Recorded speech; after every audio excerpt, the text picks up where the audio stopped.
Welcome everybody. So I'm rocking my Finn hat today because, well, I need to get a haircut because my hair is pretty crazy right now. And I still haven't even booked a hair appointment. So God knows when I'm going to actually get it scheduled. But anyway, in today's video, we're talking all about transient shapers. What are transient shapers? What do they do? What instruments do you use them on? I'm going to teach you all that in this tutorial. So we're going to get to all that after this introduction.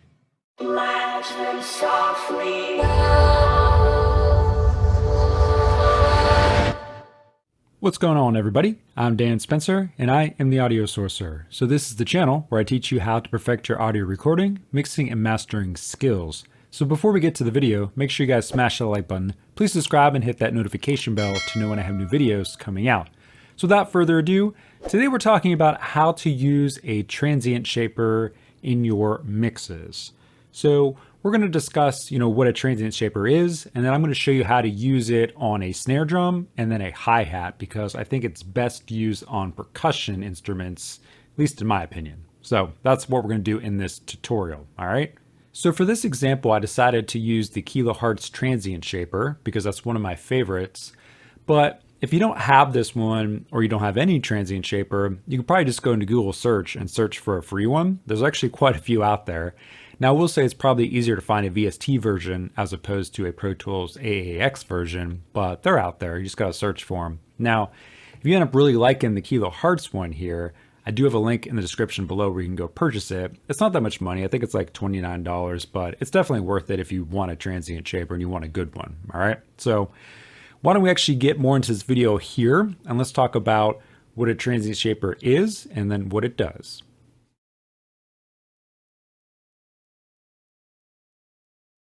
So what is a transient shaper and what is it used for? Well, I feel like the description here on the transient shaper page on the Kilohearts website is actually a perfect definition for it. So it says, when you want to carefully tweak the punch of your snare, the ricky ticking of your hi-hats, or the snappiness of a synth line, transient shaper is the right tool for the job. Using a compressor is the most common way of adjusting the dynamics of a sound, but sometimes this can be a bit cumbersome. This is where transient shaper shines, giving you very direct control over the character of both the attack and sustaining sections of the sound in a way that's simple to understand and tweak. So basically, a transient shaper is going to give you control over your ADSR to some extent. You're going to be able to shape the sound of your sound, all right? So that's what we use a transient shaper for, to get more punch out of something, to smooth something out, to sustain something, just overall shape the sound.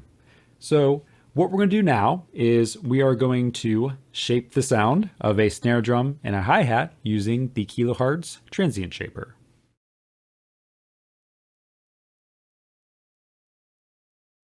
Alright, so what I want you guys to do as I adjust these knobs, I'm going to do this in real time. I want you to watch this little graph here. It's going to kind of show you visually what it's doing to the sound.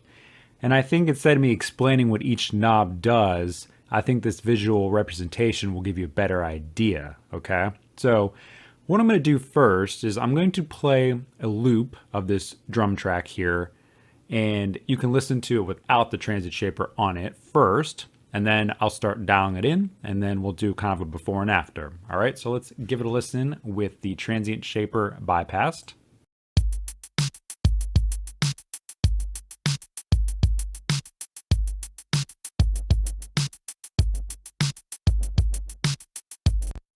All right, so that's what we are working with here. So the snare drum sounds good, but I feel like it's got pretty much that whole kind of sizzle sound through it. It doesn't have enough attack on it. So what we're going to do is we're going to get more attack and kind of maybe reduce some of the, not necessarily sustain, but we're going to get rid of some of that in between. So I guess that would technically be the decay. All right. So we're going to try to create a U basically, if we're looking at the graph here. All right. And that's going to give us a nice attack, but still some sustain on it, because we don't want to make it really short. I mean, if we made it really short, we'd have to put some verb on it to kind of make up for that. So, but that's not what we're going for. All right. So let me play this and I'll dial it in.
All right, pretty cool, huh? So we were able to shape that snare drum to get a nice attack on it, but we still got that little bit of sizzle and still got some sustain in it. So I'm really digging that.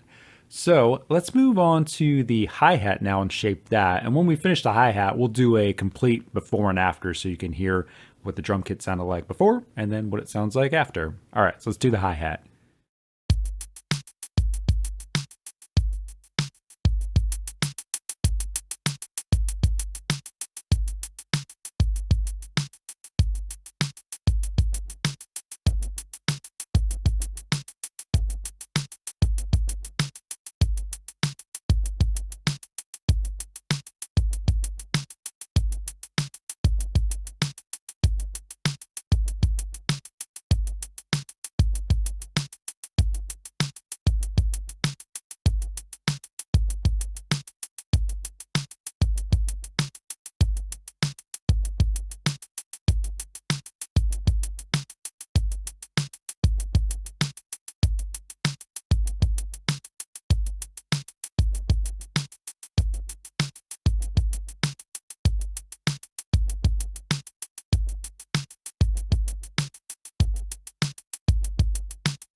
All right, so I completely transformed the sound of the hi-hat using this transient shaper.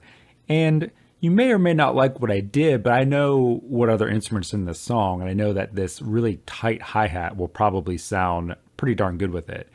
And it's really punchy now because we shorten the overall decay and sustain on it.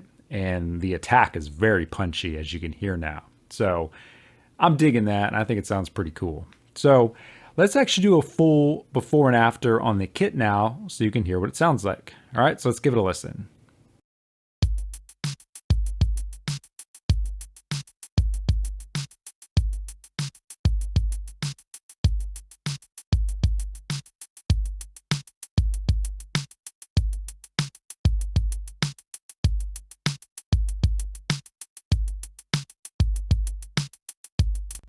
All right, so that was the before and after. And as you can tell, it's pretty much a night and day difference. I think they actually both sound great, but I think for this particular song, knowing what's in it, I think the second one is definitely what it needs. Now, I would still do some further processing beyond the transient shaper just to fine tune it a bit, but overall, I think it's going in the right direction. So that's how you use a transient shaper to shape sound. As you can see, the possibilities are endless. You can really go in there and modify your ADSR with that. And, you know, if you don't have a transient shaper in your collection, you should definitely add one because it can fix a lot of issues that you have. If you have a recording that is just lacking punch, this is what's going to give it to you. You know, a compressor, it can help, but it can't really do what a transient shaper can do. And if you have something that is too punchy, which is kind of rare, but if you do, you can use this to, you know, make it a little smoother. So again, look at a transient shaper as a maybe get out of jail free card for a less than perfect recording, or if you're working with a less than perfect sample. All right. So I hope you guys learned a lot in this tutorial. And if you did, give this video a thumbs up.